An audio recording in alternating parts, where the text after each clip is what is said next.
Pemirsa, Pusat Polisi Militer TNI menetapkan Kabasarnas Marsda Henry Alfiandi sebagai tersangka kasus suap proyek di Basarnas. Sementara Komisi Pemberantasan Korupsi atau KPK menahan 3 pengusaha swasta sebagai pemberi suap fee 10% dari nilai kontrak proyek. Dan berikut pernyataan dari Danpuspom TNI, Marsda Agung Handoko dan Ketua KPK Firly Bahuri.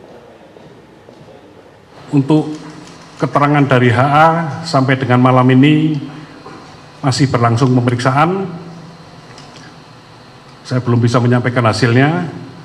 Namun demikian, dari keterangan beberapa saksi swasta yang ada di KPK, penjelasannya sudah sama dengan apa yang disampaikan oleh ABC.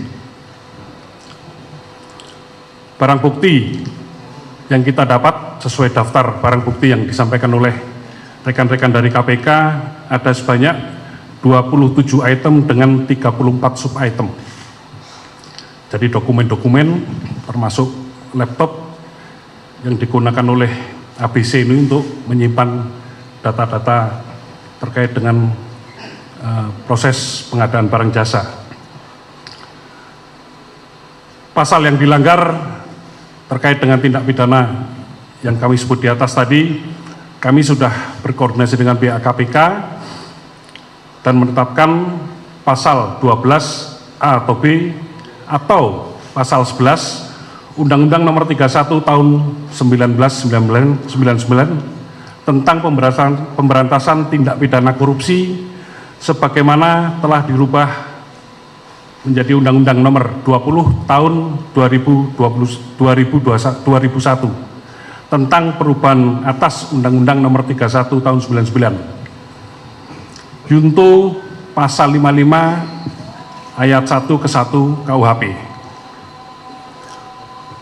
Proses hukum dari hasil uraian di atas dan menurut keterangan saksi pihak swasta, maka dengan terpenuhnya unsur tindak pidana, penyidik Puspom TNI meningkatkan tahap penyelidikan kasus ini ke tingkat penyidikan dan menetapkan kedua personil TNI aktif atas nama HA dan ABC sebagai tersangka.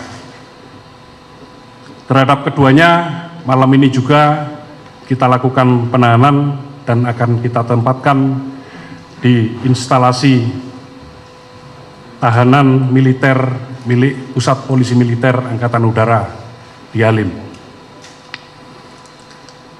Perlu saya tambahkan terkait dengan permasalahan ini, sebagaimana yang diarahkan oleh Panglima TNI, bahwa koordinasi dan sinergi antara Puspom TNI dengan pihak KPK diharapkan ke depan dapat terus dibina dengan baik, khususnya untuk penanganan kasus-kasus korupsi yang terjadi atau melibatkan personil TNI. KPK pun telah melakukan penahanan terhadap 3 pihak yang terduga sebagai pemberi suap.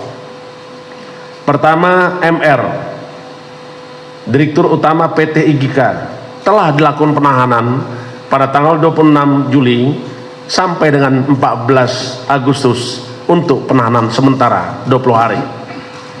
Begitu juga dengan RA, Direktur Utama PT KAU, juga telah dilakukan penahanan oleh KPK sejak tanggal 26 Juli untuk penahanan selama 20 hari sampai dengan 14 Agustus 2023. Hari ini pun KPK telah melakukan penahanan terhadap saudara tersangka MG, Komisaris Utama PT MGCS, terhitung mulai tanggal 31 Juli 2023.